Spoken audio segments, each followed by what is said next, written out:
म्हटलेलं आहे। जे सगळ्यांना अपेक्षित आहे तेच होईल असं मोहोळ यांनी म्हटलेलं आहे। आपल्याला जे अपेक्षित आहे ते पूर्ण करण्यासाठी सर्व काही करू असं देखील मोहोळ म्हणाले। या हॉस्टेलमध्ये धार्मिक, शैक्षणिक, सामाजिक कार्यच व्हायला हवं। प्राण सोडेन पण डील रद्द झाली पाहिजे असं जैन मुनींनी या ठिकाणी म्हटलेलं आहे। तर मी जैन समाजाच्या सोबतच उभा आहे असं मोहोळ यांनी म्हटलेलं आहे। तर 1 तारखेच्या आधी जमीन व्यवहार रद्द झाला पाहिजे अशी मागणी या ठिकाणी जैन मुनींनी केली आहे। या ना इकडे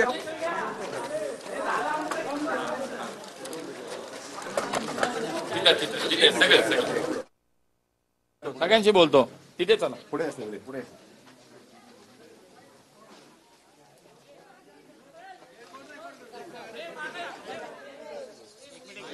शांत लावा मी थांबतो या शांत शांत लावा थोडं मागे जा म्हणजे मला बोलताय तुम्ही मागे व्हा. खाली लोकं खाली घ्या, इथली लोक इथली लोक घ्या समाजाची लोक कुमार या तुम्ही मागे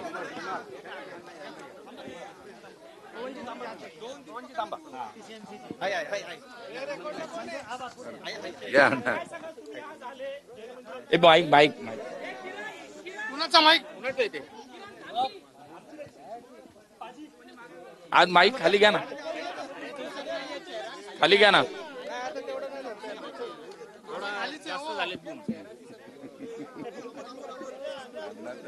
तुम्ही सांगितलं की मी चालू करतो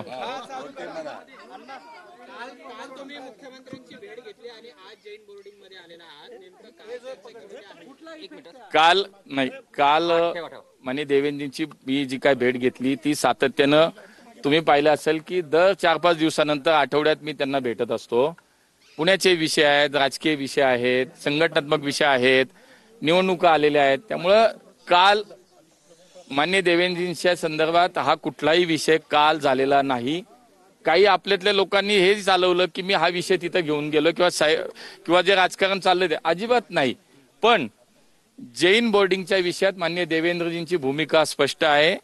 माननीय देवेंद्रजींचं माझं सातत्यानं त्यांच्या अनेक सूचना गेल्या काही दिवसामध्ये या विषयात येत आहेत आणि म्हणून या विषयाला एक आज मला असं वाटतं की काही निर्णय पुढच्या काळात होणं अपेक्षित असेल तर एक या शहराचा खासदार म्हणून या शहराचा एक लोकप्रतिनिधी म्हणून माझी भूमिका महत्त्वाची याच्यामध्ये काय असावी याबाबत जेव्हा विषय झाला मी माझ्या जैन धर्मीयाच्या सर्व बांधवांचं मनापासून धन्यवाद व्यक्त करतो की राजकीय दृष्ट्या आरोप प्रत्यारोप खूप झाले।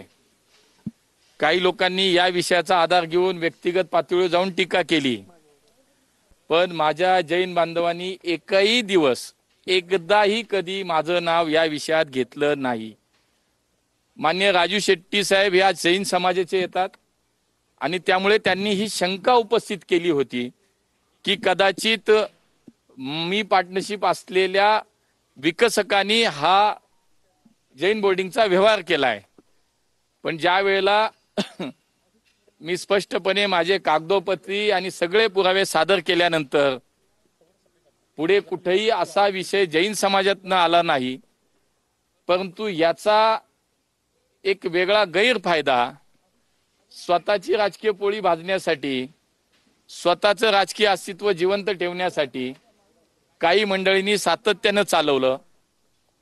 मागच्या 2 दिवसापूर्वी जैन धर्मीयांचे जे गुरुदेव आहेत जे आज इथे या विषयासाठी स्वतःहून ते बसलेले आहेत त्यांचं शांततेमध्ये आंदोलन चालू आहे। त्यांनी एक आव्हान केलं मला कि आप पुणे के जनप्रतिनिधि हो, पुणे के आप राजा हो, हमारे जैन समाज को आपकी सहायता चाहिए और मेरी आपसे आह्वान है कि आप यहाँ आइए, आपण इथं या आणि आमच्यासाठी उभे राहा। ज्या वेळेला एखाद्या समाजाचे धर्माचे जे गुरु असतात साधू असतात, त्यांचा आदर, त्यांचा सन्मान हा कुठल्याही समाजाचा, कुठल्या धर्मीय माणूस हा करतो. आणि त्यांनी इथं मला प्रेमानं बोलवलं. त्यानंतर आमच्या जैन समाजाची जी शिष्टमंडळ आहेत, ज्यांनी या आंदोलनाला सुरुवात केली, त्यातल्या सगळ्यांशी माझं मागच्या 2-3 दिवसात व्यक्तिगत स्वरूपात त्यांचा सुद्धा संपर्क होता. त्यांनी सुद्धा सांगितलं की गुरुदेवांनी आपल्याला बोलवलंय, आपण दर्शनाला या, म्हणजे थोडं काय जे राहिलंय तो पडदा क्लिअर होईल. तुमच्याबद्दल समाजाची स्पष्ट भावना आहे. याच्यामध्ये कागदपत्र पाहिल्यानंतर तुमचा कुठेही सहभाग नाही हे समाजाला माहिती. आणि आपणही पाहिलं असे अनेक व्हिडिओज, अनेक स्टेटमेंट जैन समाजाच्या माध्यमातून झाली. आजही दुपारी माननीय गुरुदेवजींच्या आदेशानं जैन समाजाचं एक शिष्टमंडळ, माननीय कुमारजी मला वाटतं त्याच्यामध्ये आपण आणि आपले काही सहकारी त्या ठिकाणी भेटायला आले. आणि आज गुरुदेवजी आहेत, आपण भेटायला या विषयावरती कायमस्वरूपी तोडगा काढण्यासाठी तुम्ही आमच्या सोबत उभे राहा, आम्हाला सहकार्य करा, अशी एक भावना त्यांनी व्यक्त केल्यानंतर ताबडतोब त्यांच्या सोबत लगेचच मागे मी या ठिकाणी आलो. माननीय गुरुदेवजींनी जी अपेक्षा व्यक्त केली, पहिली तर मी भूमिका माझी ही मांडली, जर मी याच्यामध्ये कुठं माझा सहभाग असता, माझ्या ओळखीची माणसं नाही आहेत का, तर आहेत, पण प्रत्यक्ष या सगळ्या विषयात माझा कुठेही सहभाग नाही हे निश्चित आहे. आणि मी ते पुराव्यानिशी सादर केलंय. आणि मग इथं येताना जर माझा त्याच्यामध्ये काही सहभाग असता तर मी इथं येताना 100 वेळा विचार केला असता, आलो नसतो. पण समाजाची भावना स्पष्ट आहे, निर्मळ आहे, स्वच्छ आहे, आणि माझ्याही या विषयातली भूमिका स्पष्ट आहे. आणि म्हणून आज मी इथं आल्यानंतर पहिली ती भूमिका मांडली. आणि गुरुदेवजी जे आहेत त्यांनी या ठिकाणी सांगितलं की लवकरात लवकर हा विषय संपला पाहिजे, हा व्यवहार रद्द होण्यासाठी म्हणून तुम्ही प्रयत्न केले पाहिजेत, आमची तुमच्याकडनं अपेक्षा आहे. आणि त्यामुळं समाजाच्या भावना लक्षात घेऊन याच्यामध्ये आता स्वतःहून पुढे जाऊन या विषयात मी आश्वस्त केलं की निश्चितपणे पुढच्या काळामध्ये हा विषय कसा संपेल यासाठी मी प्रामाणिकपणे तुमच्या सोबत उभा आहे. कुठली व्यवस्था, कुठलाही विषय असेल तर त्याच्यामध्ये कुठेही निष्पक्षपणे मी याच्यात माझी भूमिका घेईन. आणि या विषयाला तुमच्या सोबत उभा राहून हा विषय कसा सोडवता येईल यासाठी मी आपल्या सोबत आहे. आणि म्हणून मी आज त्यांना या ठिकाणी भेटायला आलो. लवकरात लवकर या विषयात मार्ग निघेल. जैन समाज आमचा, जैन बांधवांना अपेक्षित असल्या पद्धतीनं, अशा पद्धतीनंच याच्यातनं 100% मार्ग निघेल अशी मी या ठिकाणी सगळ्यांना मी आश्वस्त केले. आणि मी त्या निमित्तानं त्यासाठी जैन बांधवांच्या सोबत यासाठी प्रयत्न करेन. नाही तर ऐका ना, ऐका, तुम्ही पत्रकारांना बोलू द्या, तुमच्याशी बोलतो ना मी. तिथे अण्णा, हा ऐका, सांगितलं म्हणूनच ऐका ना, ऐका ना, ऐका ना, ऐका ना. कोण?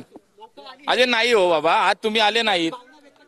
ऐक ना, ऐक ना, नाही आतमध्ये नाही झालं तसं बाबा, आतमध्ये शांततेत झाले ना, सगळ्यांनी सगळ्यांचं ऐकलंय. ऐका ना, मी स्वतः सांगितलं की ज्या पद्धतीने या सगळ्या प्रकरणात तर तोडगा काढण्यासाठीच या ठिकाणी मी त्यांची भेट घेतलीये. आणि त्यामुळे लवकरात लवकर ह्याच्यातनं मार्ग काढू असं मी आश्वस्त केलं. चला,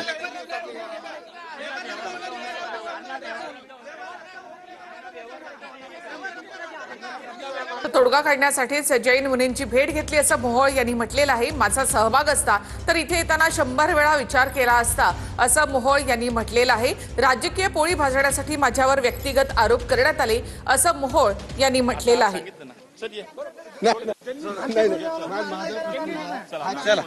चला अण्णा बोला ना, रद्द करा म्हणून बोला. अण्णा रद्द करा म्हणून सांगितलं ना मी. मला रद्द करून टाकणार. किती दूर राहायला पाहिजे? बाईट झाला, किती दिवसाचा बाईट झाला, आता सगळं सांगितलं. मार्ग किती दिवसाचा